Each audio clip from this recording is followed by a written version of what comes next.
हैं, कांग्रेस हार की समीक्षा करेगी। तो छत्तीसगढ़ में हार को लेकर मैराथन समीक्षा करेगी कमेटी। 29 जून को पहुंचेगी आला कमान की फैक्ट फाइंडिंग कमेटी। तो संभागवार खामियों समेत कई बिंदुओं पर फीडबैक ली जाएगी। तो हार की समीक्षा के लिए कांग्रेस फैक्ट फाइंडिंग कमेटी की गठन पर बोले अरुण साव। उन्होंने कहा कि 29 जून को मोइली कमेटी करेगी राज्य का दौरा और ये सभी राजनीतिक दलों का आंतरिक काम है। तो ये बड़ी खबर आपको बता रहे हैं कि कांग्रेस की समीक्षा पर 29 जून को मोइली कमेटी करेगी राज्य का दौरा, ऐसा अरुण साव ने कहा। और ये सभी राजनीतिक दलों का आंतरिक काम है। तो राजनीतिक दलों का आंतरिक काम है, ऐसा अरुण साव का कहना है।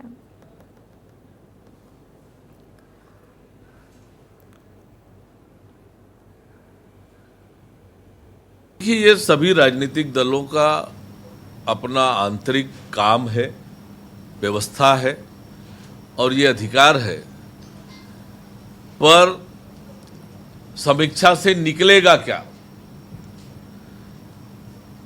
जब आपने अपनी सरकार रहते हुए न देश की चिंता की, न प्रदेश की चिंता की,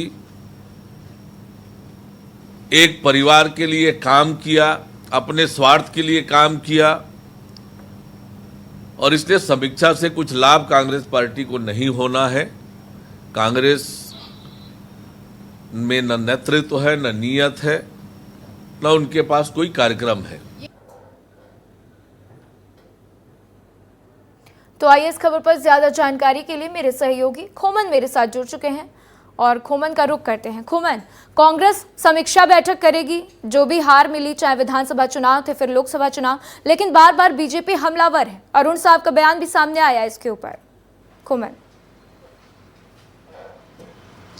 देखिए, निश्चित तौर पर राधा, जिस तरीके से कांग्रेस पार्टी 1 महीने होने का वक्त हो गया है, अभी तक समीक्षा नहीं कर पाई है लोकसभा चुनाव में आखिर किन कारणों से हार हुई है।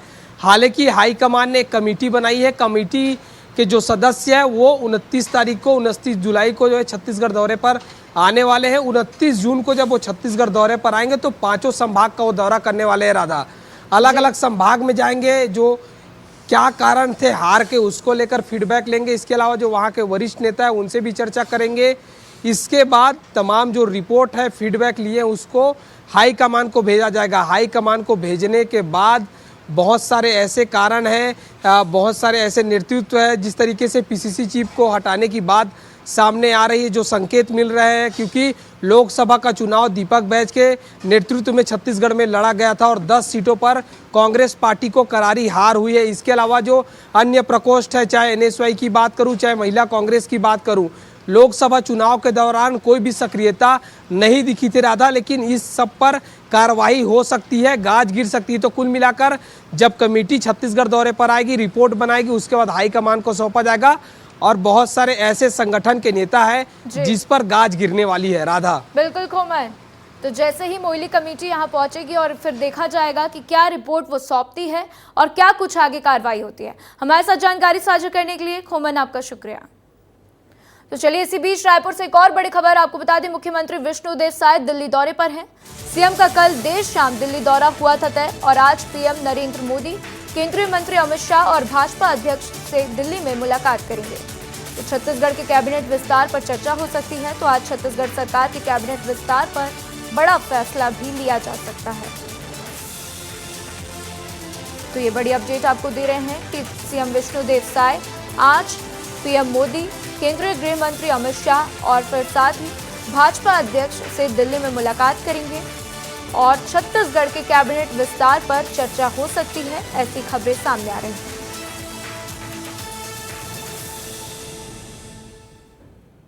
तो कल आपको बता दें कि मुख्यमंत्री विष्णुदेव साय दिल्ली जाएंगे। उनका यह दिल्ली दौरा तय किया गया था और अब चूंकि आज वो प्रधानमंत्री मोदी से मिलेंगे और साथ ही अमित शाह से मिलेंगे, इसके बाद क्या कुछ होगा ये देखने वाली बात है। तो आइए इस खबर पर ज्यादा जानकारी के लिए मेरे सहयोगी प्रशांत मेरे साथ जुड़ चुके हैं। प्रशांत, सीएम विष्णुदेव साय का दिल्ली दौरा है, दिल्ली पहुंचे हैं, प्रधानमंत्री मोदी से मुलाकात होगी, तो ऐसे में छत्तीसगढ़ कैबिनेट विस्तार की बात सामने आ रही है।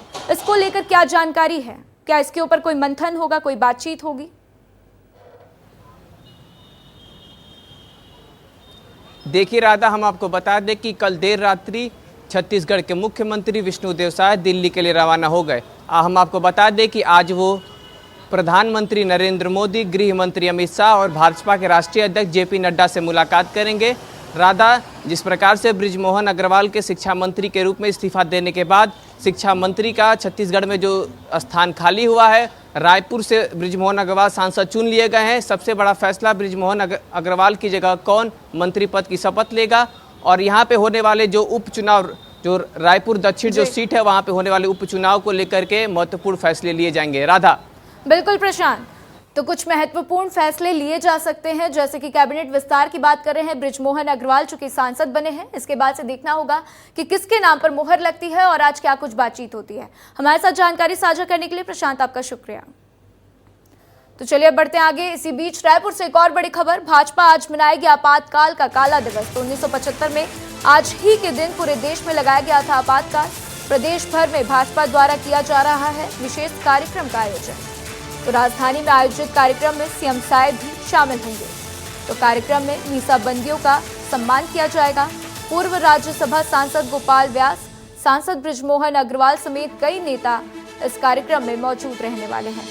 तो शाम 4 बजे भाजपा जिला कार्यालय एकात्म परिसर में ये कार्यक्रम आयोजित किया जाना है। जिस प्रकार से संविधान को बंधक बनाने का काम इंदिरा गांधी ने किया था आपातकाल लगाकर, कि इस महीने जिस प्रकार से लोगों के नागरिक अधिकारों का हनन करके तानाशाही दिखाई थी और हजारों लोगों को जेल के अंदर डालने का काम, न्यायपालिका, मीडिया, सबकी स्वतंत्रता का हनन करने का काम और देश के लोगों को प्रताड़ित करने का काम कांग्रेस पार्टी इंदिरा गांधी की सरकार ने किया था, वो वास्तव में देश के लिए काला दिन था। तो आइए इस खबर पर ज्यादा जानकारी के लिए मेरे सहयोगी नितेश मेरे साथ जुड़ चुके हैं, उनका रुख करते हैं। नितेश, आपातकाल को लेकर आज प्रदेश भर में हर जगह काला दिवस मना रही है बीजेपी। छत्तीसगढ़ में भी इस कार्यक्रम का आयोजन किया गया है, तो क्या कुछ तैयारियां हुई हैं, क्योंकि 4 बजे इसका आयोजन होना है। देखिए राधा, 25 जून 1975 इंदिरा गांधी का वो जो भाषण है कि राष्ट्रपति ने आपातकाल लगा दिया है, चिंता करने की ज़रूरत नहीं, वो आज भी जहन में आता है जब भी आपातकाल की बात होती है। इस बार का लोकसभा चुनाव आपने देखा होगा कि संविधान के नाम पर हुआ और संविधान की कॉपी लेकर कल भी खूब हंगामा हुआ, हो हल्ला हुआ जैसे कि संसद शुरू हुआ। और भारतीय जनता पार्टी लगातार 25 तारीख को आपातकाल काला दिवस मनाती है। इस दिन को लेकर आज भी पूरे देश भर में तैयारी है। छत्तीसगढ़ में भी भारतीय जनता पार्टी काला दिवस मनाने जा रही है और कहीं ना कहीं उस चीज़ का काउंटर देने की कोशिश है।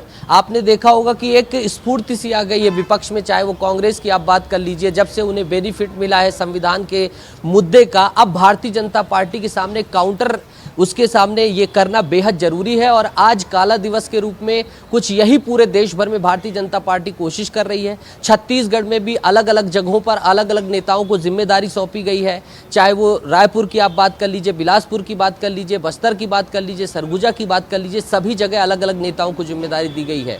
प्रदेश अध्यक्ष किरण सिंहदेव को बस्तर में, बिलासपुर में आप बात कर लीजिए, वहाँ उप मुख्यमंत्री विजय शर्मा रहेंगे। इसी तरह से रायगढ़ में उप डिप्टी सीएम अरुण साव रहेंगे और यहाँ पर जो है यहाँ भी तमाम बड़े दिग्गज रहेंगे। और जैसा कि अभी इस्तीफा दे चुके बृजमोहन अग्रवाल हैं, वो भी यहाँ पर शिरकत करेंगे और तमाम भारतीय जनता पार्टी के दिग्गज आज उपस्थित रहेंगे इस कार्यक्रम में और आपातकाल को याद दिलाएंगे और कहीं ना कहीं कांग्रेस पार्टी पर करारा प्रहार किया जाएगा कि आपकी ही सरकार में आपातकाल लगा है। पोस्टर वॉर भी शुरू हो गया राधा, जैसा कि विस्तार न्यूज सबसे पहले खबर बताता है। इसे लेकर आज ही पोस्टर वॉर शुरू हो गया है। छत्तीसगढ़ में देखिए आपातकाल के पोस्टर रिलीज कर दिए गए हैं और खुद तंज कसा जा रहा है कि संविधान की कॉपी हाथ में लेने वाले आप हैं और आपकी ही पार्टी ने राष्ट्रपति शासन लगाया, आपातकाल लगाया। तो कुल मिलाकर सियासत जोरों पर है और संविधान जो खत्म करने की बात है उसका एक मजबूत काउंटर देने की कोशिश आज भारतीय जनता पार्टी के द्वारा रहेगी। इसी तरह तमाम राज्यों की बात कर लीजिए, राष्ट्रीय स्तर पर बात कर लीजिए, हर ठीक है नितेश, हमारे साथ जानकारी साझा करने के लिए आपका शुक्रिया। तो चलिए बढ़ते आगे। इसी बीच रायपुर से एक और बड़ी खबर। बीजेपी प्रदेश भर में आज चलाएगी मतदाता अभिनंदन कार्यक्रम। तो 90 विधानसभा में मुख्यमंत्री, मंत्री, सांसद कार्यक्रम में होकर मतदाताओं का अभिनंदन करेंगे। तो लोकसभा और विधानसभा चुनाव के परिणाम के लिए समारोह का आयोजन किया जाएगा। तो 27 जून से 14 जुलाई तक विधानसभा में कार्यक्रम होंगे। तो कार्यक्रम के जरिए मतदाताओं से फिर से जुड़ेंगे बीजेपी के नेता।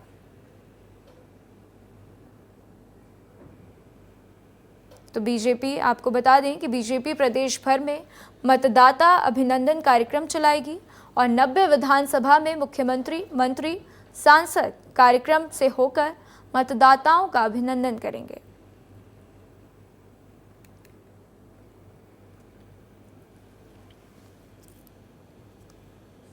तो महासमुंद जिले में रेत माफिया शासन प्रशासन के आदेश की किस तरीके से धज्जियां उड़ाते हैं,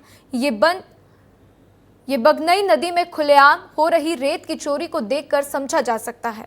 तो यही नहीं, चोरी कर ले जा रहे रेत जिले के आला अधिकारियों के बंगले से होकर गुजर रहा है। आपको बता दें कि खनिज और राजस्व के सुस्त रवैये के कारण रेत माफियाओं के हौसले बुलंद होते जा रहे हैं।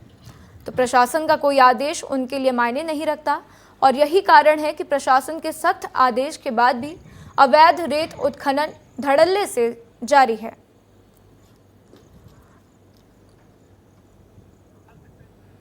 सबसे पहले तो यदि उनके द्वारा इस तरीके से काम किया जा रहा है तो सबसे पहले मेरे आदेश की यदि अवहेलना किया जा रहा है तो उसके संबंध में जांच करूंगा। यदि जांच में तथ्य वास्तविकता पाई गई, सही पाया गया, तो निश्चित रूप से कार्रवाई होगी। तो कुछ सालों से दुर्ग जिले के थानों में आपराधिक तत्वों की तस्वीरों वाला बोर्ड गायब है।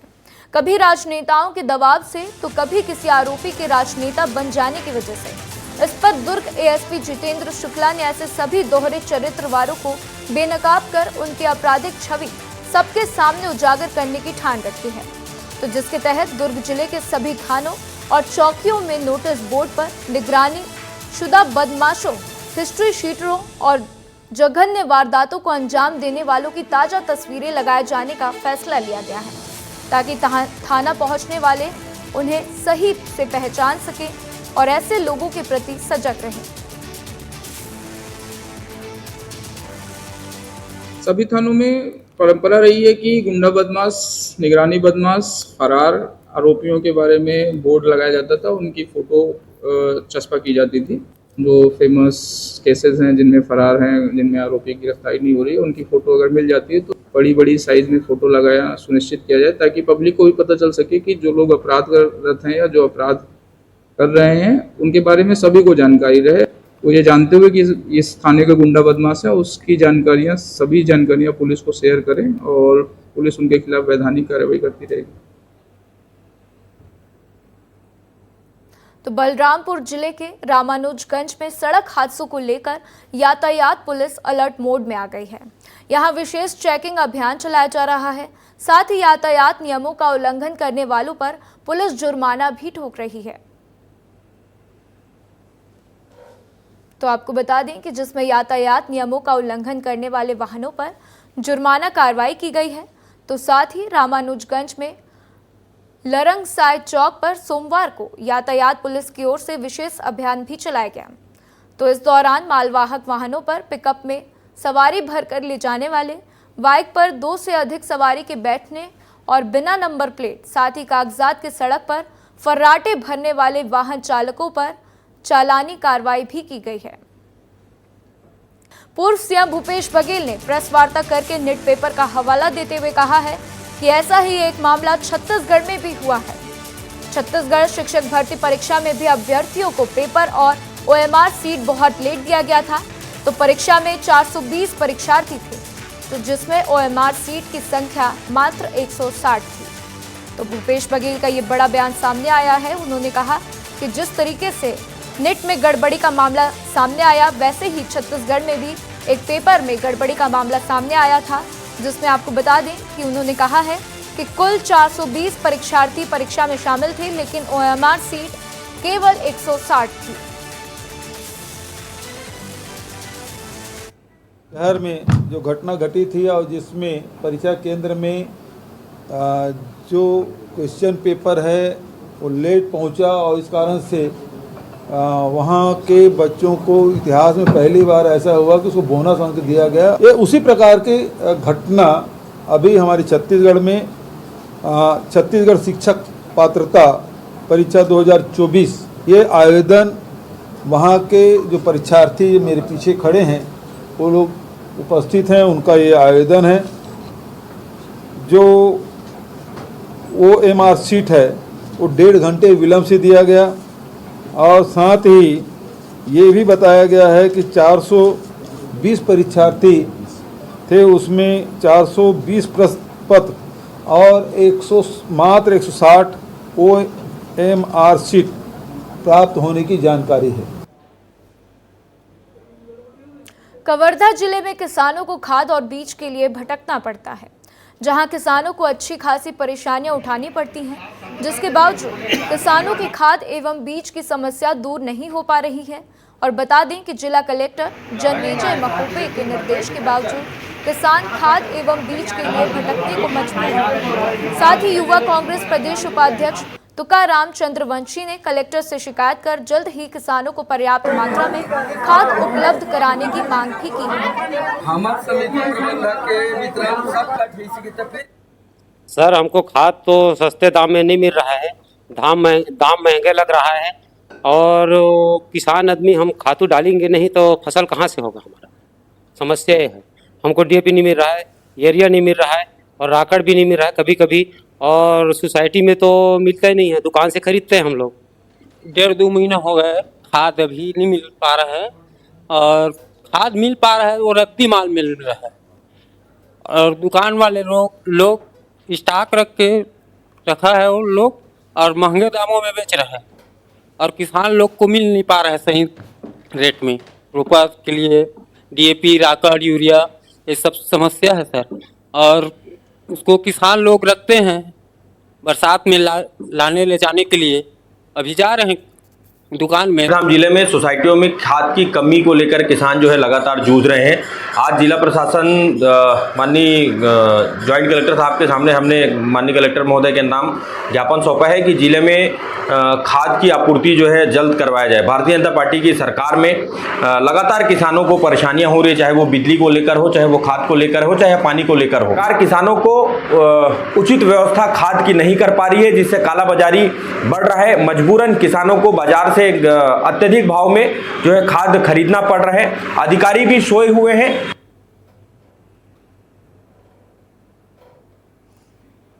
तो किसान खाद के लिए परेशान हो रहे हैं। आपको बता दें कि ये खबर कवर्धा जिले की है, जहां पर किसानों को खाद और बीज के लिए भटकना पड़ता है, तो जहां किसानों को अच्छी खासी परेशानियां भी उठानी पड़ती हैं और जिसके बावजूद किसानों की खाद एवं बीज की समस्या दूर नहीं हो पाती। और बता दें कि जिला कलेक्टर जन्मेजय महोबे के निर्देश के बावजूद किसान खाद एवं बीज के लिए भटकने को मजबूर हैं। तो साथ ही युवा कांग्रेस प्रदेश उपाध्यक्ष ने भी इसकी शिकायत की है।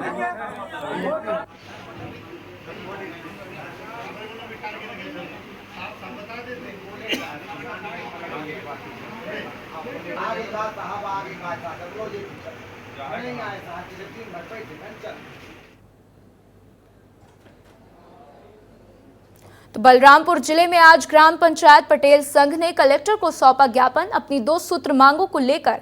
दरअसल पटेल संघ का कहना है कि हम लोग ग्राम के अधिकारी में आते हैं और जो हम लोग को मानदेय भाता नहीं दिया जाता है। कांग्रेस शासनकाल में भूपेश बघेल ने वादा किया था, लेकिन हम लोगों को दरकिनार कर दिया गया। तो इस बात को लेकर आज हम लोग पटेल संघ 3000 रुपए मासिक मानदेय दिए जाने पर छत्तीसगढ़ शासन राजस्व एवं आपदा प्रबंधन विभाग में कार्रवाई लंबित है।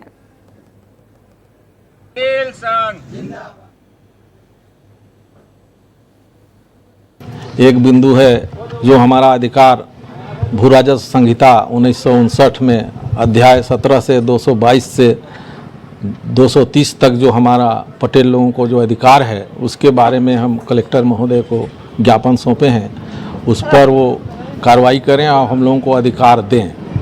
2 सूत्रीय एक हम लोग मानदेय जो हमारा बजट में आपका भरोसे का बजट में जो मानदेय हम लोगों को बजट में आया था 3,000 रुपया महीना मासिक, उसमें हमने राज्यपाल को आवेदन दिया था जो लंबित है, आज भी लंबित है। उसी पर हम जो नया शासन आया है तो उनसे हम निवेदन कर रहे हैं कि उसको लागू किया जाए। जो भारत सरकार का जो राजस्व का वसूल किया जाता है वो राजस्व वसूली हम लोग करते हैं और शासन के खाते में उसको जमा करते हैं। और इसके साथ साथ गांव में होने वाले ज़मीन के चाहे बहुत सारे विवाद होते हैं, बंटवारा होते हैं, उन सभी में हम लोगों का सहभागिता होता है, हम लोगों का भागीदारी होता है, जिसमें शासन के हर कामों में हम से सहयोग लिया जाता है। परंतु उसके अनुरूप हम लोगों को न तो मानदेय दिया जाता है और न ही हम लोगों को सम्मान दिया जाता है। जो संविधान में निहित है हम लोगों का जो अधिकार, उस अधिकार से भी हम लोग वंचित हैं। उस अधिकार को मांग के लिए हम लोग ज्ञापन दिए हैं। मांग शासन स्तर से संबंधित है, उनका आवेदन शासन स्तर पर प्रेषित कर दिया जाए। मांग शासन स्तर की है, निर्णय शासन स्तर पर भी लिया जाए।